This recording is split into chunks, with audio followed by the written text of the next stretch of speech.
guys, it's Robin, RsIslandCrafts, and welcome to my craft room. Do you guys remember the 80s when scrunchies was all the rage and everyone was wearing them? The girls had them on their wrists, they had them in their hair.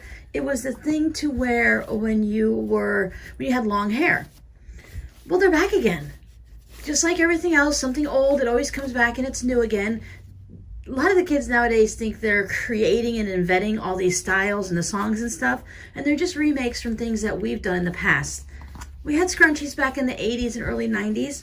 They went out of fashion for a while, but now they're back. So I thought we'd go ahead and make this easy version today. And then if you wanted to put them in any of the girls in your life, your daughters, your granddaughters, in their Christmas stockings, or make some for yourself. You can pick up scrunchies anywhere. I always see them at the Dollar Trees and at Walmart and stuff like that. And there's all different types of styles and glittery and non-glittery. But you can go ahead and use their favorite fabrics, or you can make them in different colors so that they will always color coordinate with their outfits. Because, you know, girls have to be very stylish at a certain age. As those young teenagers and preteens, they like to have everything match nicely. And even some adults do, too. And there's nothing wrong with that. I'm all wild and crazy, and I just use whatever happens to be around. I haven't worn scrunchies in a very long time because I've had my hair short for many years. But they're very quick and simple to make, so I thought we'd go ahead and I'd walk you through the process so you can make some. I did make a couple ahead because I wanted to show you the difference. Looking through the different videos and doing a little researching, there's some different ways that you can make scrunchies, and some people glue them, so there's no-sew versions, and then there's different styles. Today we're going to make it with just strips of fabric and 1/4-inch elastic. So some of the videos say that if you have thicker hair, to use a 9-inch length of elastic. So that's what I have in this one. Because when your hair is really thick, it's kind of hard. You don't need to wrap it around but a couple times, and you need to have that extra space in there for the thicker hair. So they recommend, if you have thicker hair, to use a 9-inch length of elastic.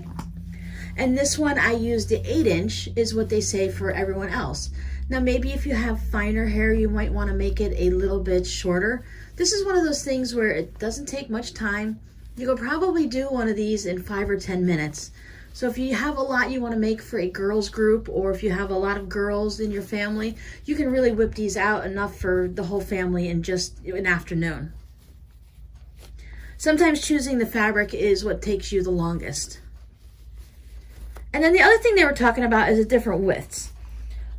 So some of the videos say to use a 4-inch strip, and some say you can go down to 2.5, and then a lot of them are just say like 3, 3.25, and that's what you cut. I cut this one at 3 inches wide, and you can see just about how much of the fabric you're going to get. It all comes down to how much fabric you want of the scrunchie to show. This one I cut at 4 inches, and I like how it poofs up, and you have all that little bit extra. The other difference is in length. Some people, a lot of the videos will say use an 18-inch length. Some people say you can go up to 20 or 22 inches. But I was thinking for ease of cutting and producing them, I'm going to cut mine at 4 inches wide by width of fabric. And then that way when I'm done, I'll cut off the selvages, and I'll just cut whatever piece I have in 2, and I'll go ahead and use that for mine. So while this one is the 18 inches, this one ended up being somewhere around 20 or 21, because once you cut off the salvage, your width of fabric is anywhere from 40 to 42. You take off that inch on each side for salvage, and you just get what you get. So I thought that gave me more fabric to bunch up in here and to make it a little bit more of the fabric so you can see more of it. The other differences on these is this one they told us to go ahead and when you get to a certain point, and I'll show you where, is to press it and give it a nice good crisp edge on it. But the more I sit here and play with it, the more I lose that crisp edge anyway. So it didn't do anything in the process to make it easier. This one I just let it go all wild and crazy. I didn't press anything, and it worked out fine. So let's make some scrunchies. I am sticking with my cut it into the width of fabric and chop it in half, and this one ends up being about 20.5 inches. So I've got it 4 inches wide, 20.5 inches long, and on either end, doesn't matter which one you do, I'm just going to go ahead and give it a press at about 1/4 inch, 1/2 inch, it doesn't really matter. Just one edge needs to be done. I can just line up the fabric on the 2 edges here to make sure they're even. Once we get through the whole process, it's really not going to matter If you're a little bit off, it's a little crooked, it's all going to get stitched together. And once you get putting up in your hair like this, anything that's a little crooked is not going to be noticed.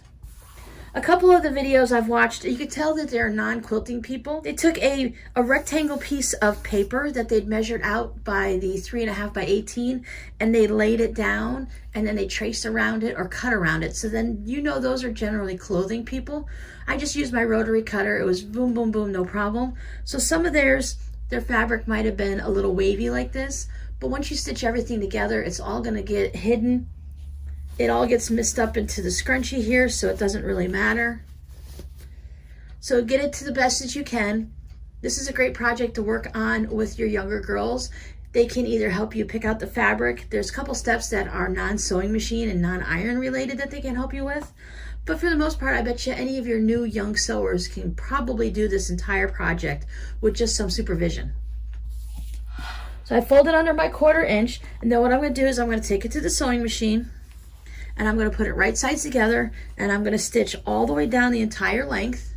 Start to finish, I like to back stitch here and here at the start and stop, just to make sure, because we're going to be turning the tube out, so this way we know we're not going to pull any of our stitches out. The videos that were doing it without sewing, they were putting some glue down there. You can also use that heat and bond that comes in the really thin rolls of the strips of it, and you can heat and bond on there. I prefer to sew it by machine because it's going to get a lot of use, and I want to make sure that it's going to stay nice and sturdy.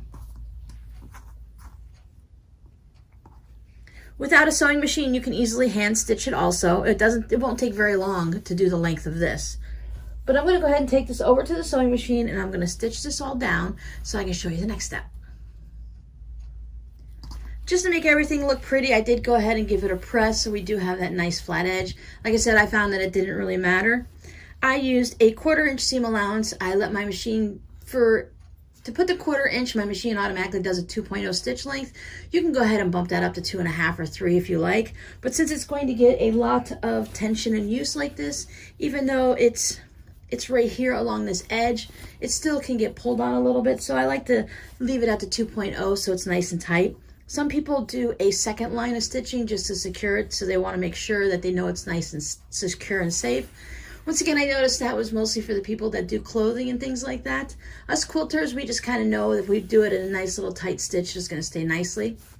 You can make these out of the quilting cotton fabric like this, or you can go ahead and use, like those that have the girls that do dance routines and stuff, or they like a little bit more of a sparkly, you can get some of those fabrics from their little dance costumes or the swim costumes. When you go to Joann's and stuff, they have that section with all the different stretchy material. You can go ahead and use a silk or satin or some velvet or whatever you want to use. I'd stick to some of the thinner things because you do have to put it into your hair, and you need to be able to, you know, tighten it up and get it onto there. Or those girls that with short hair, they just like to wear it on their wrists. If you're just wearing it on your wrist, you could probably get away with using any type of fabric you want because it's not holding your ponytail up. So one of the things I like to do is when I'm doing something like this and I start stitching, I usually start down here and then I back stitch to the end and come back this way. So when I'm doing that, I don't have those little itty bitty tails that always seem to stick out, because even when you trim one with the scissors, you always end up having that little thread tail that works its way out. So if I start down here and then back stitch, those little thread tails will be buried inside and nobody will see them.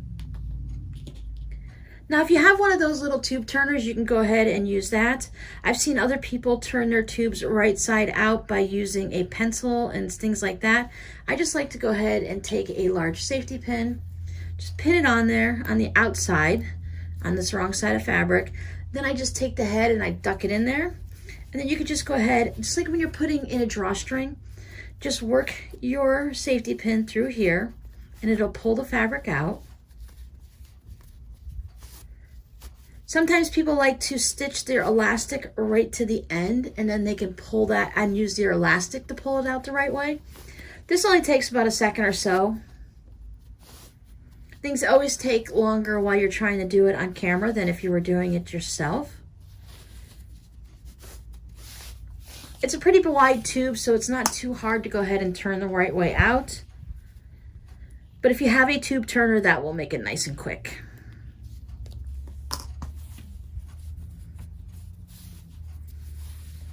Now, just to make it all nice and pretty, I'm going to go ahead and take this back over to my iron. I will pull it so that my seam is right here on the edge. You can put your seam down the center if you like. I haven't tried that yet. On both of these, I put the seam along the edge. So for fun and giggles, let's go ahead and put the seam down the center on this one. And I will press it that way. I don't think it's going to really make much of a difference, but we'll test it out. When working on small, quick projects like this, sometimes it's fun to test out little techniques to see what's going to work better for you. So as you progress, let's say you're making 25 of them. If you do different things on the first 3 or 4, then you can see what works best for you and then just finish those off for the last of them. So then I have my 1/4 inch elastic. This one is cut at 8 inches long. I like to go in twice when I do my elastic just to make sure it doesn't pull off on the end at all. Doesn't matter which end you go in, but I just kind of like to put it in the folded end. I drop my pin down and I just kind of let gravity pull that down. And then when I just have a little bit hanging out the edge, it doesn't really matter. You can pull out as much or as little as you want. You can either pin it, or I just take one of these little quilter clips. You can use a chip clip or a clothespin. You can use a paper clip, anything you happen to have on hand. And then I go back to find what this is going to do is, as you're pulling your safety pin through, you're not going to pull the end of your elastic out because the elastic is only 8 inches, and remember our tube is 20 to 22 inches. So I just hold the pin and I just kind of scooch the fabric. This is the little circle at the bottom of the pin. This is the head. I just push the fabric along it, kind of pull it down and let it go. I'm not really worried too much here, but I'm not going to pull really hard on this because I don't trust the clips 100%.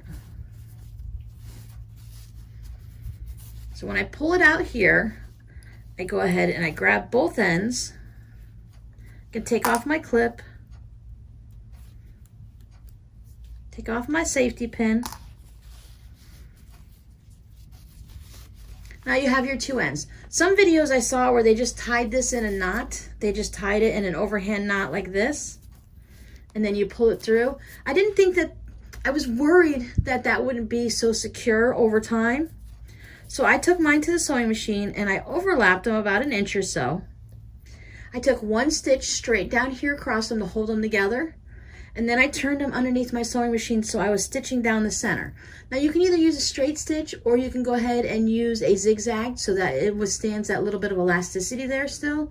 But I just took a straight stitch and I went down and back and down and back a couple times just to make sure that that was going to be nice and secure and held in place. I find stitching the elastic is the hardest part for me. Sometimes they line up nice and neat, and then other times you see how it just got a little tail sticking out. I have it nice and secure in here. This is not going to come apart, so I'm not worried about that. Now we have our one end that we've folded the end in, and it's nice and neat. I did not stitch around it or anything like that. It'll stay nice and folded from the good pressing I gave it. And then I have my end that is just a frayed end here that there's raw edges. I'm just going to take that. What I want to do is I want to have it so that with this one, we have our seam that we put right in the center. So I want to make sure that my seam stays wherever it is on this side. I want it to match on this side. So if my seam is on the bottom here, it needs to be on the bottom here. So this time it's up here. I want to find where my seam is on this one. So I'm going to tuck those 2 in. So I've tucked my raw edges about 1 inch, 1.5 inches, just doesn't really matter, just as long as it's tucked in there nicely, all the way around. Then I'm just gonna go check to make sure that I don't have this all twisted in a weird way. It's not going to cause any issues if you have it twisted, but if you want it to look nice and flat all the way around and not look like any type of a Mobius strip, you just want to make sure that your seam is in the same place all the way around. So this one, it's on the top. This one, I tried to keep it down at the bottom, but it just automatically spins around and did whatever it wanted to. But I did make sure that it follows in a complete circle all the way around in the same spot and it doesn't move. Because what we're going to do is we're going to take this to the sewing machine. So I can see already that having it in the center is probably not my favorite place to put that. So I'm going to go ahead and just move that seam up to the top. So that's one of those little things that we can test out, that we can see that I do not like to have that seam in the middle. It made it too hard to hold everything in place and keep it all lined up evenly. So I have my seam along the outside that goes all the way around. See, that was a very easy fix that I learned, that what I do and don't like when I'm making this. Give it a try for yourself and see if it works for you. So here is the one edge, and then here I can feel my raw edge right inside here. So I gave myself a good, it's about 1 inch, 3/4 of an inch. It's tucked in there. I'm going to take this over to the sewing machine, and I'm going to go ahead and leave it at my 1/4 inch seam with my 2.0 seam allowance. You can bump it up to 2.5 or 3 if you like. And I'm just going to go ahead and stitch right down here. Now this is going to hold it all together. It is going to cause that little bit of a seam there, as we can see here. See how that one is all stitched? Of course, I used a light gray thread, so it does make it a little bit more difficult to see. But if we zoom in nicely, you can go ahead and see that I did just about 1/4 of an inch and I stitched there. I do have to trim it up just a little bit, but I started here and I back stitched so that these little pieces, when I cut the tails off, they won't constantly be trying to peek out here. So you want to back stitch at both sides. You are going to go ahead and sew across your elastic because that is in there. So you're going to start at one end and stitch all the way down and back stitch, and then go ahead and end it and trim it all up.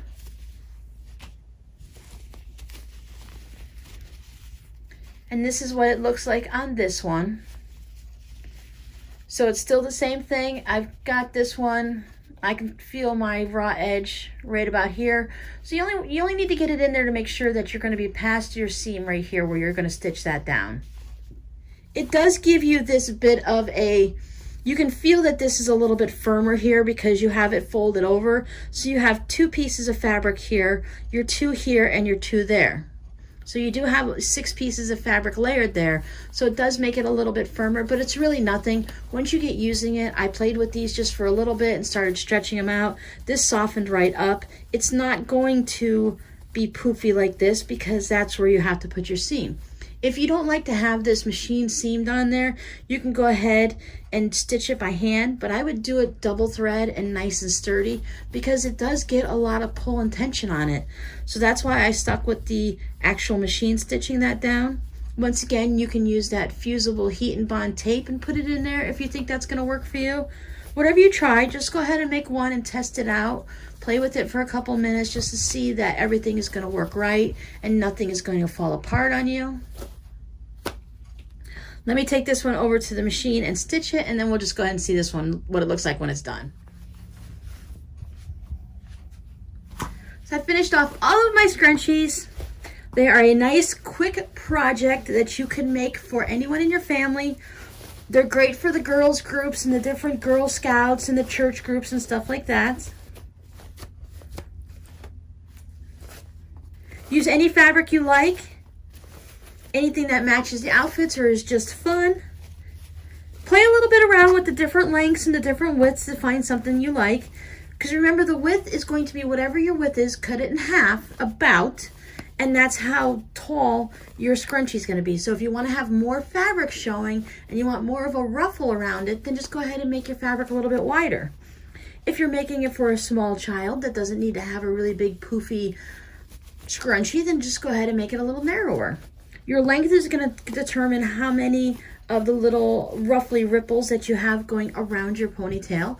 So if you want to have it to be, if you want to have it more scrunched together, go ahead and use a longer length of fabric. But whatever you do and however you make it, just go ahead and have some fun and use up some fabric. Thank you guys for hanging out with me today in the craft room, and I'll see you guys later.